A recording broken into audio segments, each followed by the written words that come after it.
Welcome to the Rusty Lake Hotel. But this isn't any hotel, it's a spooky hotel. This is a place where a lot of fancy animals have come to practice their trades, or maybe just unwind a little bit, but they actually may be getting a little more than they bargained for. This is a point-and-click adventure game made for the iPad, and it may have been ported to PC, but it was definitely made for the iPad. Let's get started with doing everything in Rusty Lake Hotel. The game begins with us talking to the crow at the check-in desk. He gives us a bunch of shrimp cocktails that we need to take out to all of the guests of the hotel and get introduced to them. But before we visit with the guests, we stop by and meet Mr. Toad, the chef of the hotel. He gives us a list of recipes that we can prepare.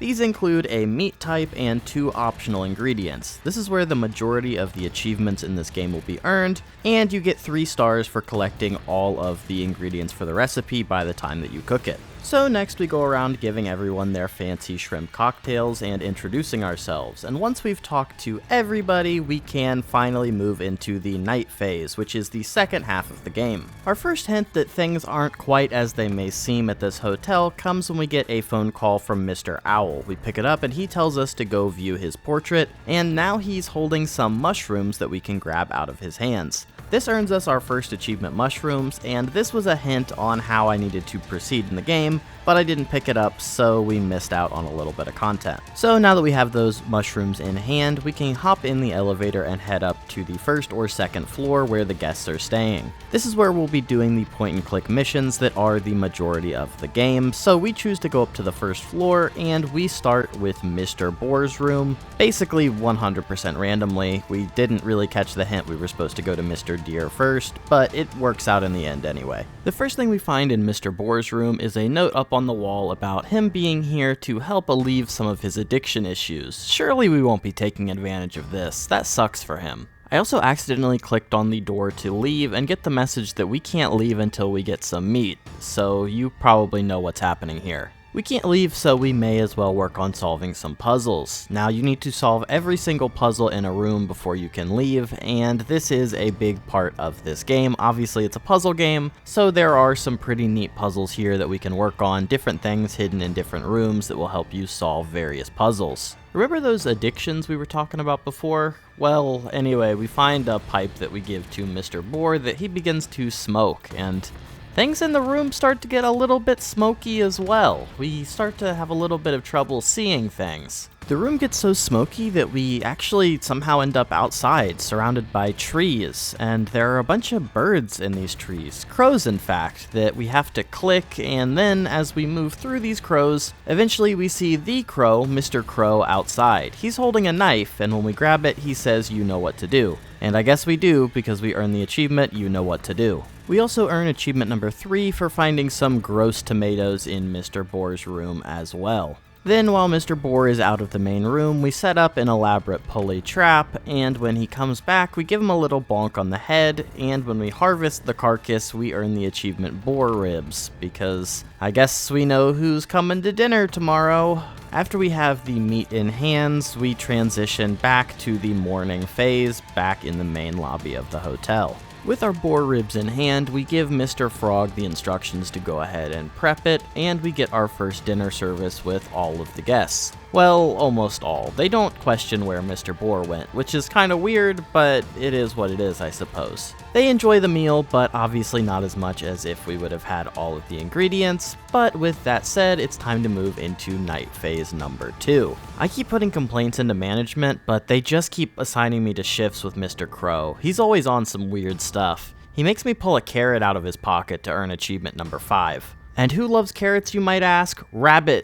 Deer. We're going to Mr. Deer's room. I still hadn't picked up on the clues yet. Mr. Deer's thing is that he really wants a Bloody Mary, but we might throw some extra ingredients in there for him. The first thing that catches my eye is one of these little games where you have the scale with different weights of different symbols that you need to determine what the weights are. Then we can use those mystery weights to unlock a combination code that gives us a knife. So we think job done right there, but it's not that easy this time around. As is the way with point-and-click games, I got a little bit stuck here and I just ended up clicking around on all sorts of random stuff, but we do end up finding our next ingredient, rosemary, which earns our next achievement, Rosemary. Shocking. The final solution for this room is to place a seed into some soil, and it happens to grow up into a poison plant that we can grind up and put into the Bloody Mary and then feed to Mr. Deer. And Mr. Deer doesn't have a great reaction to poison, and as he's passed out, we take the knife to him. This kind of brings into question why we didn't just use the knife in the first place, but I guess that's not really our style. But regardless, we earn the achievement Deer Meat, and we get to move on to the next dinner service. This time we can provide all of the ingredients to Mr. Frog because this was the intended first place we were supposed to go, and this time we earn a 3-star rating on our dinner, which is as high as it can go. Once again, nobody questions the missing Mr. Boar or Mr. Deer, so it looks like we're going to get away with this one with no issues. Stop number 3 on our dining spree has just got to be Mr. Rabbit. It's time to go up to that second floor and start poking around. I think this is probably my favorite level in the game, I would say. There's a lot of these little parlor games and things hidden in the level that you need to look out for, and I just thought that this was a really fun one. They're all pretty much the same with solving pretty simple little puzzles, but I don't know, this one just spoke to me. For some reason, Mr. Owl keeps loads of pictures of himself all over this hotel, and when we cut into this one, it has white beans in it for achievement number 8. That's pretty weird. And after we finished up with all of our parlor games, Mr. Rabbit can't quite make his way out of the box as we skewer him with these 3 swords and his lovely assistant too, which allows us to earn the achievement Rabbit Leg for getting the next meal prepped. We serve another 3-star meal to our 2 remaining guests. They're looking a little concerned, but they're still pretty happy, and you already know nobody's saying a thing to us at this point. So with only the bird ladies left to go, our penultimate stop is with Miss Pheasant, and her big thing is that she just wants her pictures taken. Nothing too hard. We get a little bit stuck at the start here, but once again the solution to everything is just clicking whatever weird things you see as we earn achievement number 10, Time. We make some progress on the photos, getting Miss Pheasant a hat ready, but then we also earn our next achievement for opening up a window when a hand jumps in that we slam the window on, and we get the achievement Need a Hand. Very weird stuff going on here. After solving a couple more puzzles, we manage to get all of the things in place to take our photos. First, we do this weird one where Mrs. Pheasant turns into bones and is placed on a cross. Very weird. Then we put a nice little crow mask on her and she becomes Mr. Crow. Maybe even a little bit weirder. Then finally we put an owl mask on her and she becomes Mr. Owl. Okay, well, that's a pattern at the very least. We take a short break from our photography to solve one final puzzle. It's not really a puzzle, it's just putting a key in a lock, but this locked box has a pistol in it. So now it's time for us to pose Miss Pheasant for one final photograph, and we really land our shot this time. We go to the corpse and collect the pheasant breast to earn achievement number 12, and we can move on to the ultimate dinner. On our way to dinner, we find that Miss Pheasant is no longer guarding her red wine, so we can pick that up, which would have been an ingredient for the boar recipe, but that's past, but at least we get an achievement. Poor Mrs. Pigeon eats her final meal alone, and we've even kept setting out the wine for all the guests, even though she's the last one here. She's a coward, she won't say a word to us. Mrs. Pigeon really just wants to take her bath and for us to get her some corn. This seems like a really easy request. This one should be not too bad at all. And while this wasn't the intended order through the game, this does feel like a final boss fight, because Miss Pigeon has this little baby trapped. So when we find her corn, we know what we've got to do. We've got to take her out as well. Now, most of the stuff around her room is like electricity related, which gives us a hint on how we're going to take her out.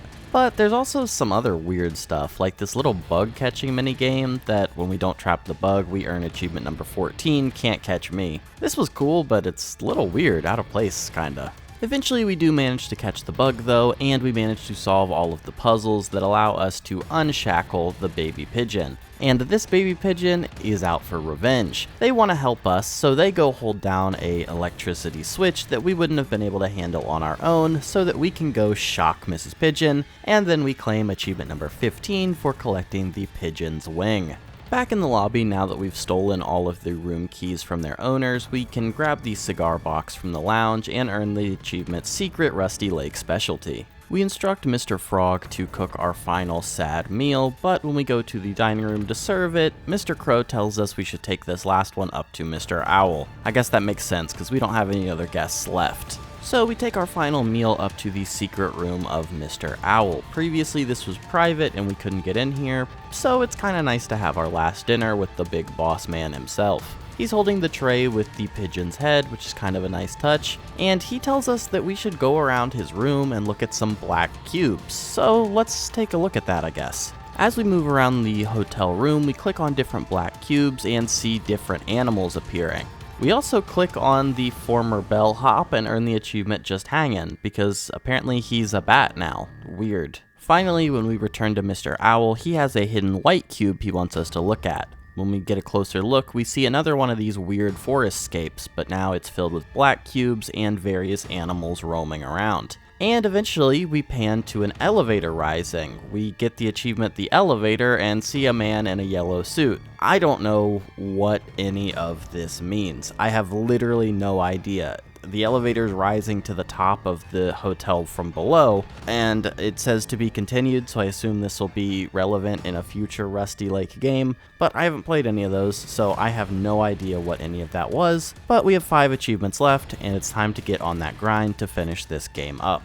This game has no chapter select, so the fastest way to get back into it is to reset our progress and begin again. After we make a trip back to Mr. Rabbit's room and play all the way through his plotline again, we return to the lobby and see a weird shooting star falling outside of the hotel window. And the hotel seems to get a little dark inside, so we wander around until we find that bellhop bat hanging out around above us. So we actually could have known about his bat-like tendencies a little bit before we did. But we chase him around until eventually he returns to his post and he gives us some potatoes, which of course gives us achievement number 19, potatoes. The next achievement is called Blackberries, and you get it for shocking the poor baby pigeon before releasing him 6 separate times. I'm glad I didn't get this one. This is kinda just cruel. So during our first playthrough, after we took out Mrs. Pheasant, we managed to recover her red wine, but our second time through, we managed to take out Mrs. Pigeon and recover her white wine for achievement number 21.